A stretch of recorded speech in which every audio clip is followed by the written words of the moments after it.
Hello, in this video I'm going to be talking about a complete blood count, what it means, why we check it, what we do with the information. Before I go on, I'd love to invite you to subscribe to our YouTube channel because we're always putting out new content, often based on questions or comments that you have. So if you have an idea, put it in the comments below.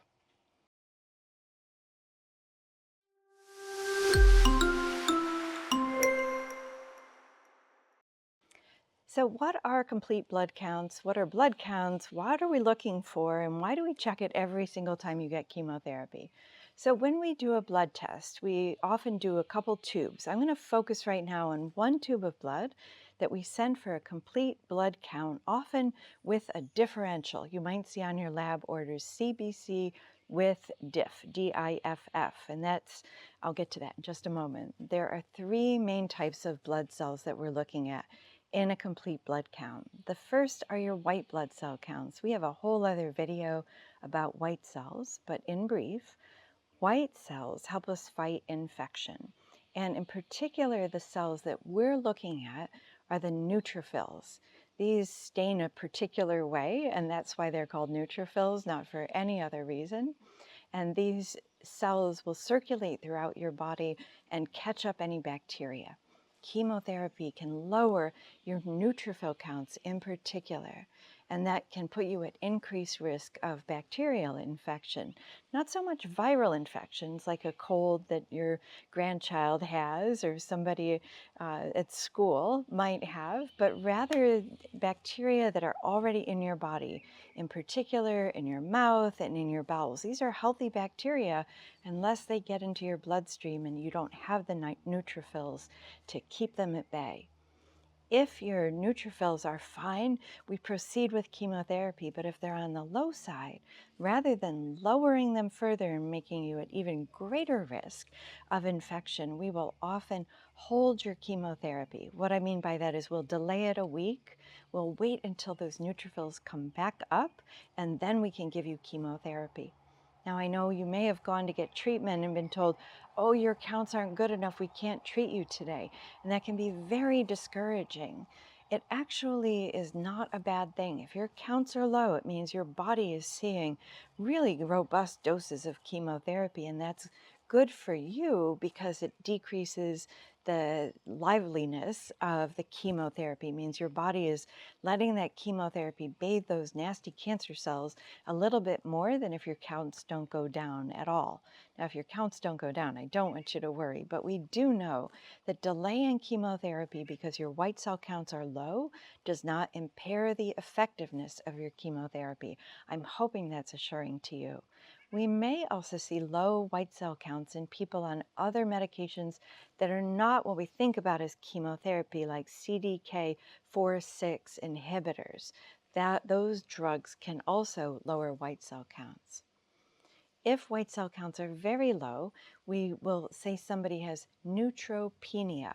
Penia, P-E-N-I-A, comes from the Greek for few. So it means you have neutrophils few, not enough neutrophils.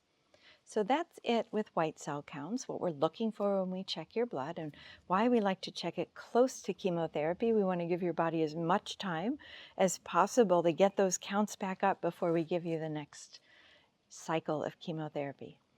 The next type of cell I'm going to talk about are red blood cells. We have a whole video about anemia, which is what it's called when red blood cells are low. Red blood cells carry oxygen throughout the body. So as you probably know, red cells travel through the bloodstream, and in the lungs, they pick up oxygen, and then they take that oxygen, those red blood cells, and carry it like little oxygen packets all around your body. And chemotherapy and other medications can lower your red blood cell count.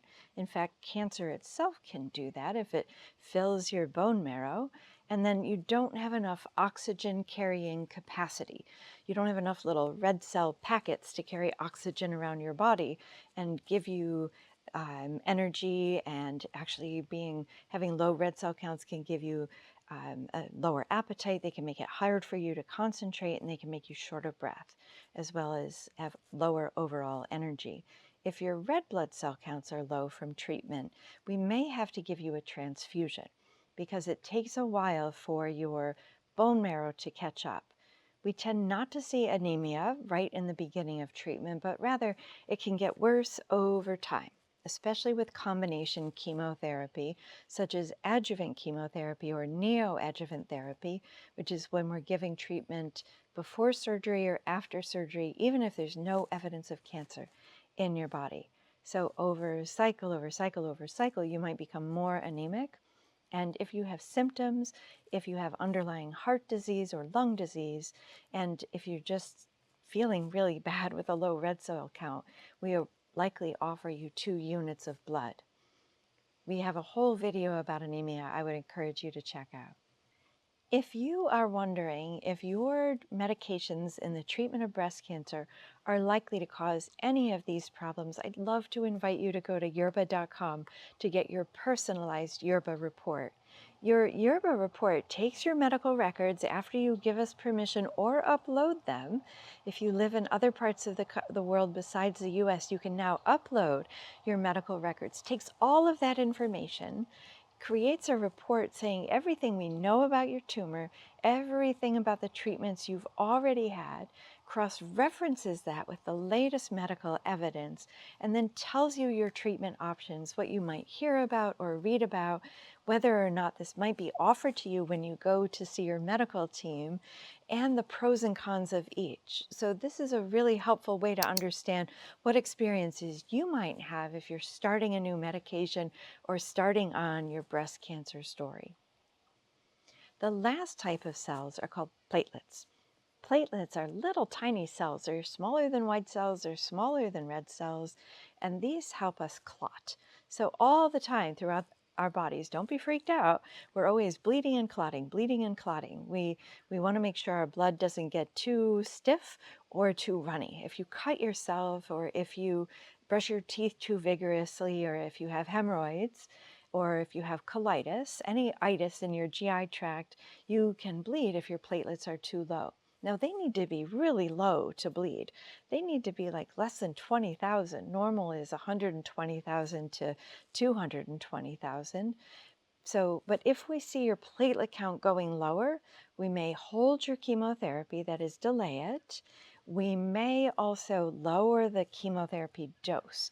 There are a couple medications that are particularly likely to lower platelets, in particular gemcitabine, the brand name for which is Gemzar.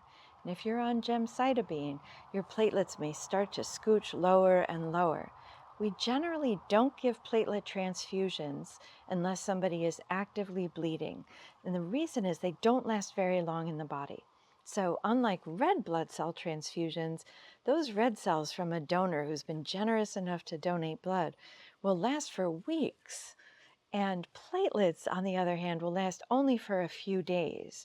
So it's much more strategic for us to lower the dose of chemotherapy, or even switch the chemotherapy regimen, or to just wait a little longer between treatments so that your body can catch up and make platelets. I've covered 3 different types of cells: white blood cells that fight bacterial infections, red blood cells that carry oxygen, and platelets that help us not bleed. I hope this has been useful. Drop a comment or a question below. Share your own experience with the Yerbba community. You're not just sharing your comments with us, but with other people reading your comments, and that can be really helpful. We want to thank you for being part of the Yerbba community, and I'd also love to thank you for watching. We'll see you next time.